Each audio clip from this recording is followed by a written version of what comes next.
was the kind of man that would only look down on you if he was helping you up. This man, ladies and gentlemen, was my best friend, Oscar Rodriguez. I first met Oscar in the 6th grade. He was the only person to come up to me and ask if I was okay after I had fallen. If you looked like you needed help, he'd always be there to ask if you were okay. And today, I want to share with you the kind of person he was. He was a kind-hearted person, a man full of ideas, and a man that worked hard for the things he wanted. He had such a caring heart. He was always there to help you out. If you needed someone to talk to, he was there, and he always gave great advice. His former girlfriend, Christina Bloom, had mentioned how when they first met, one of the first things that impressed her was how he fixed her car. She just brought it up, and out of nowhere, Oscar dropped to the ground, got underneath it, and fixed her car. It was a busted transmission line. At that moment, she knew that he was a caring person. His sister, Jazzy Rodriguez, also said how he always took care of her family. He made sure that the cars were always running right because he knew that his niece were going to be in those cars, and he wanted to make sure they were safe. But he also listened and gave great advice. His cousin, Isel Ochoa, always contacted him, and he was always there either over the phone or in person to hear her out, to listen to what she had to say, and in return he offered advice that comforted her. He was always there for his family and friends if they needed it physically or mentally. But he didn't just have a kind heart. He also had a great mind. He was full of ideas, all sorts of ideas. His childhood friend, Amador Cortez, said that when they were kids, he always came up with fun games to play with whatever was laying around. No matter what it was, he could figure something out to play. He had a big imagination.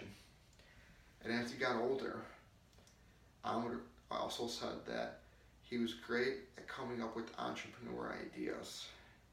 He came up with a wallet idea that he shared with his model friends, and those friends would take it to their shows and present them. We all know that Oscar loved Chicago, but we all know how expensive it was. So besides selling his wallets, he also did a few other things. One of them was he designed a lamp that you could hang on the wall and sold them through different websites online. And on the weekends, he'd go to a salvage yard and pick parts from rare cars just to resell them online as well. But again, Oscar didn't just have a kind heart and a great mind. He also worked hard for things. He spent a lot of time working. And that's because if Oscar had his eye on something, he'd work and work until he got it. Ted Bowler, his manager, had mentioned how Oscar had always set goals and would achieve them. He recalls watching Oscar bring bikes to work, all sorts of bikes, different bikes, and then he would sell them, and over time, he got the bike he wanted. It took him a long time, but he got the bike he wanted. That year too, he worked 2 jobs just to get the funds for that bike. But he didn't just pay for his hobbies by working hard. He also paid for his schooling.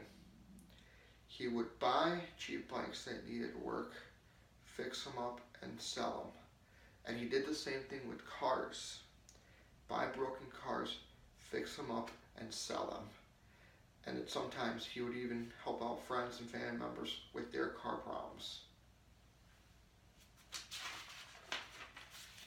So in conclusion, I want to say that I was proud to have Oscar as a best friend. He had a kind heart, creative ideas, and was the most hardworking man I knew. He cared about his family and friends and reached out to them, if it was mentally or physically. So I want you to be like Oscar. Never look down on somebody unless you're helping them up.